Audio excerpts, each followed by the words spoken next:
Hello everyone, my name is Sam the Mini Yeti, and I am doing a little bit of a different video today.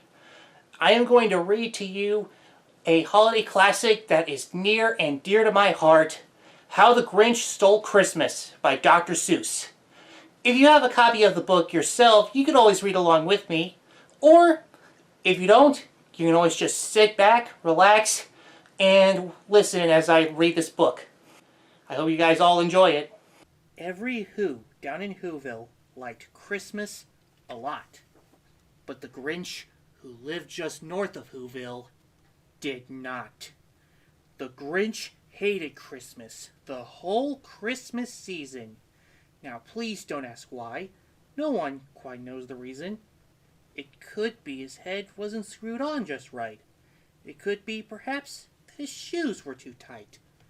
But I think that the most likely reason of all may have been that his heart was 2 sizes too small. But whatever the reason, his heart or his shoes, he stood there on Christmas Eve hating the Whos, staring down from his cave with a sour, grinchy frown at the warm lighted windows below in their town, for he knew every Who down in Whoville beneath was busy now hanging a mistletoe wreath. "And they're hanging their stockings," he snarled with a sneer. "Tomorrow is Christmas. It's practically here." Then he growled with his Grinch fingers nervously drumming. "I must find some way to stop Christmas from coming." For tomorrow, he knew, all the Who girls and boys would wake bright and early. They'd rush for their toys, and then, oh, the noise! Oh, the noise, noise, noise, noise! That's one thing he hated. The noise, noise, noise, noise! Then the Whos, young and old, would sit down to a feast. And they'd feast, and they'd feast, and they'd feast, feast, feast, feast! They would feast on Who pudding and rare Who roast beast, which was something the Grinch couldn't stand in the least. And then they'd do something he liked least of all. Every Who down in Whoville, the tall and the small, would stand close together, with Christmas bells ringing. They'd stand hand in hand, and the Whos would start singing. They'd sing, and they'd sing, and they'd sing, sing, sing, sing! And the more the Grinch thought of his Who Christmas sing, the more the Grinch thought, "I must stop this whole thing! Why, for 53 years I've put up with it now. I must stop this Christmas from coming. But how?" Then he got an idea. An awful idea. The Grinch got a wonderful, awful idea. "I know just what to do," the Grinch laughed in his throat. And he made a quick Santa Claus hat and a coat. And he chuckled and clucked, "What a great Grinchy trick! With this coat and this hat, I look just like St. Nick.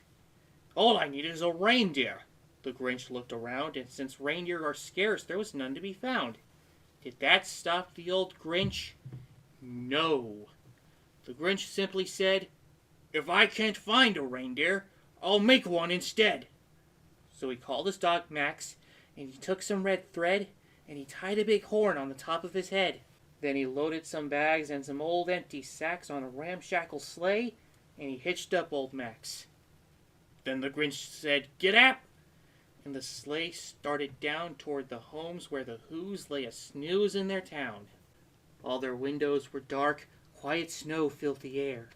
All the Whos were all dreaming sweet dreams without care, when he came to the first little house on the square. "This is stop number 1, the old Grinchy Claus hissed, and he climbed to the roof, empty bags in his fist. Then he slid down the chimney, a rather tight pinch, but if Santa could do it, then so could the Grinch. He got stuck only once, for a moment or two, then he stuck his head out of the fireplace flue, where the little Who's stockings all hung in a row. "These stockings," he grinned, "are the first things to go."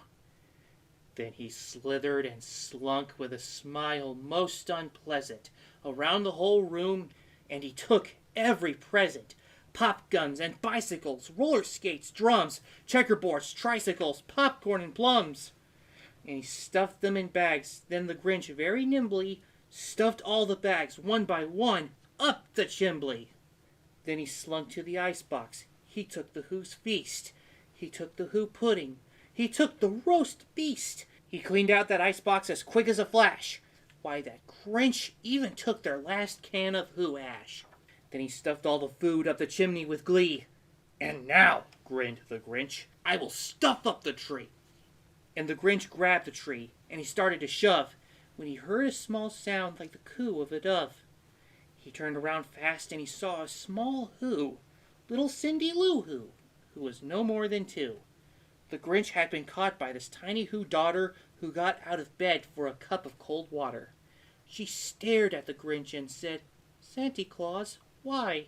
Why are you taking our Christmas tree? Why? But you know, that old Grinch was so smart and so slick, he thought up a lie, and he thought it up quick. Why, my sweet little tot, the fake Santa Claus lied. There's a light on this tree that won't light on one side, so I'm taking it home to my workshop, my dear. I'll fix it up there, then I'll bring it back here. And his fib fooled the child. Then he patted her head, and he got her a drink, and he sent her to bed. And when Cindy Lou Who went to bed with her cup, he went to the chimney and stuffed the tree up. Then the last thing he took was the log for their fire. Then he went up the chimney himself, the old liar. On their walls he left nothing but hooks and some wire. And the one speck of food that he left in the house was a crumb that was even too small for a mouse. Then he did the same thing to the other Who's houses, leaving crumbs much too small for the other Who's mouses. It was 1/4 dawn, all the Who's still abed, all the Who's still a snooze, when he packed up his sled. Packed it up with their presents, the ribbings, the wrappings, the tags and the tinsel, the trimmings, the trappings. 3,000 feet up the side of Mount Crumpet, he rode with his load to the tip-top to dump it. Pooh-pooh to the Who's, he was grinchiously humming. They're finding out now that no Christmas is coming. They're just waking up. I know just what they'll do. Their mouths will hang open a minute or two, then the Who's down in Whoville will all cry, boo-hoo! That's a sound, grinned the Grinch, that I simply must hear. So he paused, and the Grinch put his hand to his ear. And he did hear a sound rising over the snow. It started in low, then it started to grow. But the sound wasn't sad. Why, this sound sounded merry. It couldn't be so. But it was merry. Very. He stared down at Whoville. The Grinch popped his eyes. Then he shook. What he saw was a shocking surprise. Every Who down in Whoville, the tall and the small, was singing, without any presents at all. He hadn't stopped Christmas from coming. It came. Somehow or other, it came just the same. And the Grinch, with his Grinch feet ice cold in the snow, stood puzzling and puzzling. How could it be so? It came without ribbons. It came without tags. It came without packages, boxes, or bags. And he puzzled 3 hours till his puzzler was sore. Then the Grinch thought of something he hadn't before. Maybe Christmas, he thought, doesn't come from a store. Maybe Christmas, perhaps, means a little bit more. And what happened then? Well, in Whoville they say that the Grinch's small heart grew 3 sizes that day.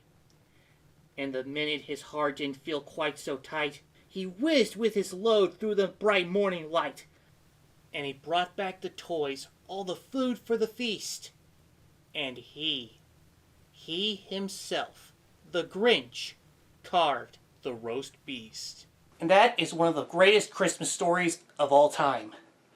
I hope you enjoyed reading this book as I sure did, and I will see you all in the next video. So, see you later, folks, and stay cool, and also Merry Christmas and Happy Holidays!